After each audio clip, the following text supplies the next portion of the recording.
ભુજ શહેરનું હૃદય ગણાતા અને સતત માનવ મહેરામણથી ધમધમતા વિસ્તારો આજે અસર ટ્રાફિક સમસ્યાના વિષચક્રમાં હોમાઈ ગયા છે। ભુજ શહેરની શાન ગણાતી અને સમગ્ર નગરના લોકોને એક જ જગ્યાએ તાજા શાકભાજી તેમજ ફળો પૂરા પાડતી જૂની અને નવી એમ બંને શાક માર્કેટો આજે સંપૂર્ણપણે બિનકાર્યરત થઈને ખંડેર અવસ્થામાં ફેરવાઈ ગઈ છે। ભૂતકાળમાં જે માર્કેટોમાં રોજના હજારો લોકોની ચહલપહલ જોવા મળતી હતી તે માર્કેટો આજે તંત્રની ઘોર ઉપેક્ષા અને અણધડ નીતિઓને કારણે ધૂળ ખાતી પડી છે। આ ઐતિહાસિક શાક માર્કેટો બંધ પડી જતા તેનો સીધો નકારાત્મક પ્રભાવ શહેરની માળખાકીય સુવિધાઓ અને વાહન વ્યવહાર પર પણ પડ્યો છે।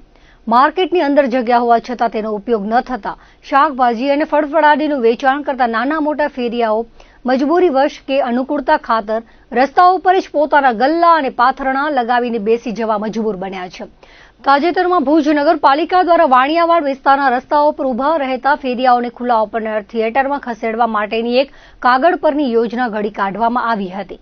જો કે યોગ્ય આયોજન, પૂર્વ તૈયારીઓ અને ફેરિયાઓ સાથેના સંવાદના અભાવે નગરપાલિકાનો આ પ્રશ્ન ઉકેલવાનો પોકળ પ્રયાસ પણ તદ્દન નિષ્ફળ નીવડ્યો હતો। સ્થાનિક રોજીરોટી કમાતા ફેરિયાઓએ પોતાની પરંપરાગત અને ગ્રાહકોથી ભરપૂર જગ્યાઓ છોડીને ઓપન એર થિયેટરમાં જવાનો સાફ ઇનકાર કરી દીધો હતો। તંત્રના અડધડ અને અસફળ પ્રયોગના કારણે પરિસ્થિતિ સુધારવાને બદલે વધુ વણસી ગઈ છે। આજે ભુજના વાણિયાવાડ, મહેરેલી ચોક અને જનતાગર આસપાસના અત્યંત ગીચ વિસ્તારોમાં ફેરિયાઓ આડેધડ અને બેફામ રીતે રસ્તા વચ્ચે જ પોતાના વાહનો અને લારીઓ ઊભી રાખી રહ્યા છે, જેના કારણે આ વિસ્તારમાંથી પસાર થવું એ વાહન ચાલકો માટે દરરોજનું એક મોટું કટોકટી ભર્યું યુદ્ધ જીતવા સમાન બની ગયું છે। શહેરની બદલાતી જીવનશૈલી અને સમયાંતરે આવેલા ભૌતિક ફેરફારો પણ આ સમસ્યા માટે એટલા જ જવાબદાર છે। એક સમય હતો જ્યારે લોકો પાસે પોતાના વ્યક્તિગત દ્વિચકી વાહનો ઓછા હતા અને ગૃહિણીઓ નજીકના કે દૂરના વિસ્તારોમાંથી પણ પગપાળા ચાલીને માર્કેટ અંદર સુધી જઈને શાંતિથી ખરીદી કરી હતી અને ગૃહિણીઓ નજીકના કે દૂરના વિસ્તારોમાંથી પણ પગપાળા ચાલીને માર્કેટ અંદર સુધી જઈને શાંતિથી ખરીદી કરતી હતી। પરંતુ વર્તમાન સમયમાં બદલાયેલી ઝડપી જીવનશૈલીને કારણે મોટાભાગની ગૃહિણીઓ અને નાગરિકો પોતાના ટુ વ્હીલર કે ચાર પૈડાવાળા વાહનો લઈને જ બજારમાં નીકળવાનું પસંદ કરે છે। આવી સ્થિતિમાં જૂની અને નવી બંને શાક માર્કેટની આસપાસ વાહન પાર્કિંગ માટે તલભાર પણ જગ્યા ઉપલબ્ધ નથી। ગ્રાહકો માટે વાહન પાર્ક કરવાની કોઈ સુરક્ષિત કે યોગ્ય વ્યવસ્થા ન હોવાના કારણે તેઓ પણ માર્કેટની અંદર જઈને ખરીદી કરવાનું ટાળી રહ્યા છે। ગ્રાહકોની આ માનસિકતાને પારખીને ફેરિયાઓ પણ હવે માર્કેટની અંદર બેસવાને બદલે મુખ્ય રોડ પર જ ગોઠવાઈ ગયા છે, જેથી વાહન પરથી ઉતર્યા વિના જ લોકો ખરીદી કરી લે, પણ આ ચક્કરમાં મુખ્ય માર્ગો સાંકડા પટ્ટી જેવા બની ગયા છે। સ્થાનિક જાગૃત નાગરિકો અને બુદ્ધિજીવીઓનું સ્પષ્ટપણે માનવું છે કે જો ભુજ શહેરના આ સતત ધમધમતા વિસ્તારોને અસર ટ્રાફિકની આ કાયમી સમસ્યારૂપી નાગચૂળમાંથી મુક્તિ અપાવી હોય તો નગરપાલિકા તંત્ર દ્વારા તાત્કાલિક ધોરણે આળસ મરડીને જાગવું પડશે। માત્ર કાગળ પર યોજનાઓ બનાવવાની નીતિ છોડીને જૂની અને નવી બંને શાક માર્કેટોનું જરૂરી અને આધુનિક પદ્ધતિથી રિનોવેશન હાથ ધરવું અનિવાર્ય બન્યું છે। માર્કેટોનું સમારકામ કરાવીને તેની અંદર વેપારીઓ અને ફેરિયાઓ માટે સુસજ્જ સ્ટોરની ફાળવણી કરવામાં આવે તથા સાથે સાથે ગ્રાહકો માટે યોગ્ય પાર્કિંગ સુવિધા ઊભી કરવામાં આવે તો જ રસ્તા પર બેસતા તમામ ધંધાર્થીઓ અંદર ખસેડી શકાશે। જો તંત્ર દ્રઢ ઈચ્છાશક્તિ દાખવીને માર્કેટોની પુનઃ ધમધમતી કરશે તો જ ભુજ શહેરના હૃદયસમા વિસ્તારો ફરી એકવાર સુવ્યવસ્થિત અને ટ્રાફિક મુક્ત બની શકશે। અન્યથા તંત્રની આ નિષ્ક્રિયતા શહેરને કાયમી ટ્રાફિકના ચક્રવ્યૂહમાં ધકેલી દેશે। હું તો હાલમાં ચોથી પેઢી છું। આમાં 4 પેઢીથી અમારો અહીંયા બિઝનેસ ચાલુ છે શાકભાજીનો। વાણિયાવાડમાં આ જૂની એક નવી શાક માર્કેટ છે। એમાં ભૂકંપ પછી પડી ગયા બાદ કાંઈ નવીનીકરણ થયું નથી। અવારનવાર જોવા માટે તો બહુ લોકો અહીંયા આવે છે, પણ હજી સુધી એમાં કંઈ સુધારો થયેલો નથી। કેમ કે અમારે કંઈક નવું અહીંયા ઉપર ફાઉન્ડેશન ઉપર બાંધી આપો, પેક કરી આપો, લાઇટની થોડી સુવિધા, થોડી સફાઈની સુવિધા અને અંદરના જે બધા બાકડા છે એ બધા રનિંગ ચાલુ થઈ જાય તો ટ્રાફિકની સમસ્યા પણ એક નિવારણ થઈ જાય અને અંદર માર્કેટ ધમધમતી જેવી પહેલે તેવી ચાલુ થઈ જાય એવી અમારી માંગણી છે। સુવિધાની એક તો માંગ એ છે કે અમારે જે બે સાઈડમાં જે ગેટ છે એ બે સાઈડના અમારે આખી માર્કેટ પેક કરી આપે અને જે આગળ જે પડી ગઈ છે ત્યાં થોડા છાપરા નાખી આપે અને બહાર ટ્રાફિકની સમસ્યા છે એ પણ એકનું નિવારણ છે। માર્કેટમાં શાકભાજીના ભાવ અત્યારે વરસાદના કારણે બારે જે વરસાદનો માહોલ છે એના કારણે થોડાક શાકભાજીના ભાવમાં હરેક વસ્તુના આઈટમ પાછળ 2-5 રૂપિયા કિલો વધી ગયા છે। ધાણા છે, લીલોતરી એવા શાકભાજી જે બગડી ગયા છે એમાં ડબલ ઉછાળો છે ભાવમાં। બહુ અહીંયા ગંદકી બહુ છે, સફાઈ નથી, બારે પાર્કિંગ નથી, ક્યાં ગાડી રાખવાની કે કાંઈ બધું અહીંયા તકલીફ છે વધારે। સફાઈ તો સમૂરી જ નથી. અહીંયા બધી બહુ ગંદકી છે, બકાલો બહુ મોંઘો છે.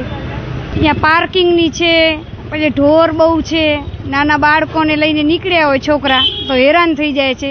કાંઈ જ સુવિધા નથી વાણિયાવાડમાં. શાકભાજીના બહુ બધા ભાવ ચડી ગયા છે. ધાણા ક્યાં તો 20 રૂપિયા અને 30 રૂપિયા મળતા હતા, ત્યારે 200 રૂપિયા થઈ ગયા છે. બહુ ભાવ વધી ગયા છે, એટલે બજેટ ખોરવાઈ ગયું છે. બધામાં ઘણા ભાવ વધી ગયા છે. ગાંધીધામ ખાતે અખિલ કચ્છ વાલ્મીકી સમાજ એકતા ક્રિકેટ ક્લબ દ્વારા પ્રથમ વખત Valmiki super knockout premier league 2026 cricket ટુર્નામેન્ટનું આયોજન કરવામાં આવ્યું હતું. વાલ્મીકી સમાજની નવી કમિટીના નેતૃત્વ હેઠળ ટુર્નામેન્ટનું આયોજન કરાયું હતું. આ અંગે સમાજના પ્રમુખે જણાવ્યું હતું કે સમસ્ત વાલ્મીકી સમાજના યુવાનોને એકત્રિત કરવાના ઉદ્દેશ્ય સાથે આ ટુર્નામેન્ટ યોજાઈ હતી. આ ક્લબનો મુખ્ય ઉદ્દેશ્ય ભૂતકાળના તમામ વાદ વિવાદો અને મતભેદો ભૂલીને સમસ્ત વાલ્મીકી સમાજ કચ્છના ખેલાડીઓને એક નેજા હેઠળ લાવીને રમતગમતના માધ્યમથી સમાજમાં અતૂટ એકતા સ્થાપિત કરવાનો છે.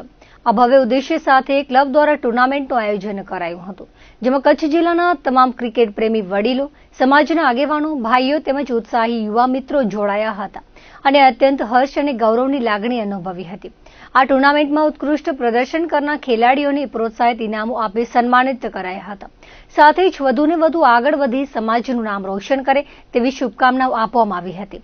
આ તકે પ્રમુખ રાહુલ પરમાર, ઉપપ્રમુખ સુનિલ વાઘેલા, અશોક વાઘેલા, મહામંત્રી સુનિલ આદિવાલ, મંત્રી જયેશ પરમાર, સહમંત્રી જિગ્નેશ પરમાર, યોગેશ વાઘેલા, રોહિત પરમાર, જીતુ લોટ, ખજાનચી શિવભાઈ મહેન્દ્ર મકવાણા, ઓડિટર ભરત પરમાર, કૃણાલ વડા, મુખ્ય સલાહકાર વિનોદ ગવાણિયા, પ્રેમકુમાર ડાંગર, અશોક ઢાકા, મુનાભાઈ ચૌહાણ, દિનેશ પરમાર, બંટી મકવાણા, કાનાભાઈ સોલંકી, રાજુ સોનાવલ, દીપુ રીલ ઉપરાંત સમસ્ત સભ્યો તેમજ અખિલ કચ્છ વાલ્મીકી સમાજ ક્રિકેટ ક્લબના હોદ્દેદારો, કાર્યકરો બહોળી સંખ્યામાં ઉપસ્થિત રહીને ટુર્નામેન્ટના આયોજનને સફળ બનાવવા જહેમત ઉઠાવી હતી. આ ટુર્નામેન્ટ વિશે સમસ્ત વાલ્મીકી સમાજના પ્રમુખ વતી અમારા સમસ્ત વાલ્મીકી સમાજના જે યુવા ક્રિકેટરો છે, આવનાર સમયનું જે અમારું ભવિષ્ય છે, એમને સમાચાર એવા આપવા માંગીશ કે ક્રિકેટ એક એવી રમત છે કે જેનાથી એકતાનો મેસેજ આપણે આપી શકીએ છીએ. બાકી કોઈ વિષયમાં જો કોઈ યુવાઓને આપણે એકત્રિત કરવા હોય તો એમાં ઘણો બધો સમય માંગી લે છે. પણ ક્રિકેટ એક એવી વસ્તુ છે કે ક્રિકેટનું નામ પડે એટલે સુવાવાળા યુવાઓ જાગીને આવી જાય. તો એ ક્રિકેટના માધ્યમથી હું એવો મેસેજ આપું છું કે જેટલું તમે ક્રિકેટને ને રમતને જેટલું પ્રાધાન્ય આપી રહ્યા છો એવું ને એવું પ્રાધાન્ય સામાજિક રીતે પણ તમે બધા યોગદાન આપતા રહો. મારી હંમેશાની આ ડિમાન્ડ હોય છે અને હું યુવાઓ પાસે આ રાખીશ.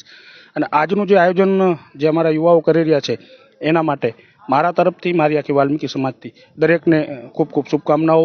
આવી જ રીતે બધા સાથે મળી અને સારા એવા આયોજન કરતા રહો. અમારો સાથ આપ લોકોને હંમેશા રહેશે. મિત્રો, આજે જ્યારે વિશ્વમાં ક્રિકેટ ઘેર રમાઈ રહી છે ત્યારે ભારતીય વાલ્મીકી સમાજના છેવાડાના યુવાનો પણ આ ફિલ્ડમાં ઉતર્યા છે.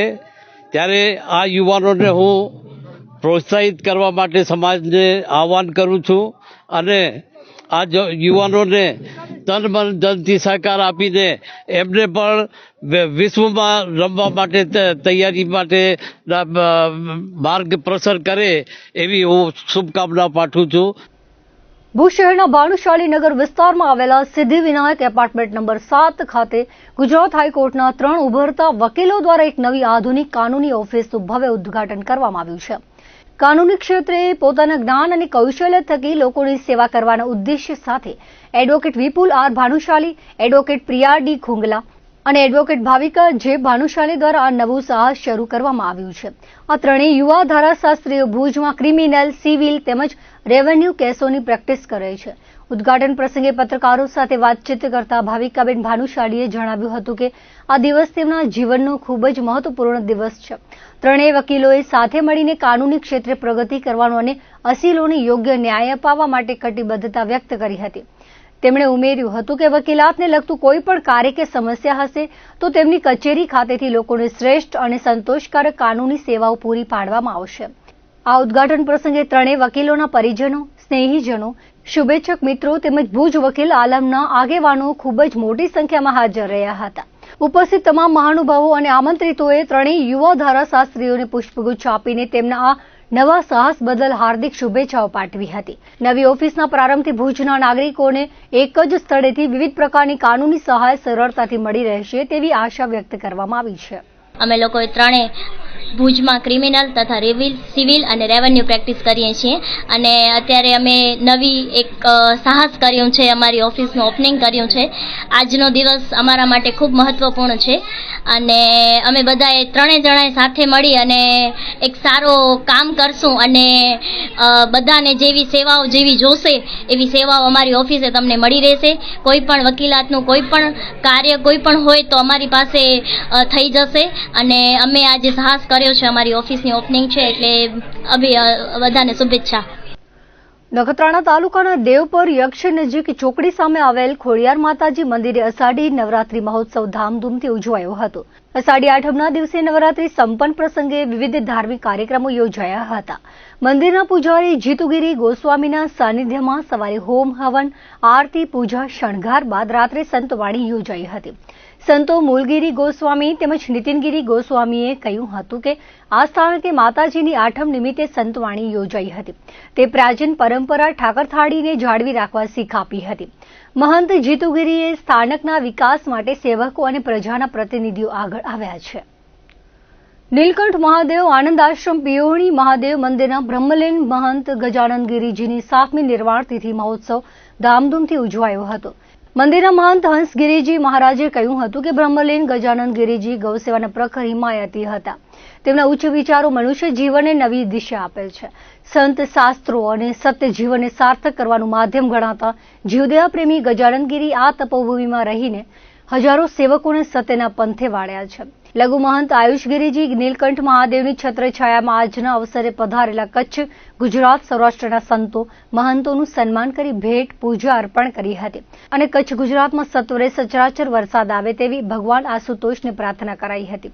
આ અવસરે સવારે શિવાલય શણગાર, મહાઆરતી, રુદ્રી પૂજન, આરાધીવાણી ઉપરાંત સંતવાણીમાં જનકગીરી ગોસ્વામી અને મનોજ જોગીએ ભજનો રજૂ કર્યા હતા. ગૌસેવા સન્માન આહવાન અભિયાન અંતર્ગત ગૌમાતાને રાષ્ટ્રમાતા જાહેર કરવા હસ્તાક્ષરમાં 200 ગૌપ્રેમીઓએ સાઇન કરી હતી. તેમાં યશવંતગીરી ગોસ્વામી તથા રોહિત અબોટી દ્વારા સ્ટોલ ઉભો કરાયો હતો. મહાપ્રસાદનો ભાવિકોએ લાભ લીધો હતો. આ તિથિ મહોત્સવમાં આસપાસના ગામોના સેવકો જોડાયા હતા. મંદિર પરિસર જય ગિરનારીના નાદથી ગુંજી ઉઠ્યો હતો. દર્શક મિત્રો, આ હતા ત્યાર સુધીના કચ્છ ટીવી સમાચાર. ફરી મળીશું નવા સમાચારો સાથે, નવી અપડેટ સાથે. ત્યાં સુધી મને રજા આપશો. નમસ્કાર.